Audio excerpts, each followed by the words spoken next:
Yes, hi, this is Dr. Shaher Khan again. This is part 2 of that same video. So I took the cultures from the right. I'm not going to do any from the left because that appears normal. And as you can see, I just punctured it once.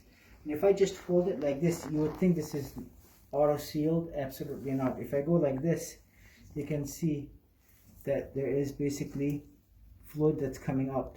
If you have a puncture, there is no way that you're going to be able to salvage the implant, so it's only going to leak. And this is why it's important to get your implants back, because I gave the implants back to my patient so that she can see everything came out as one piece. Normally the tendency is to rupture the implant because it makes the job easier for the dissection. Absolutely not.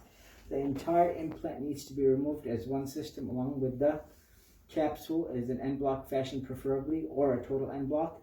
But any disturbance to the implant in itself will always result in a leak no matter what, and it's going to be a 100%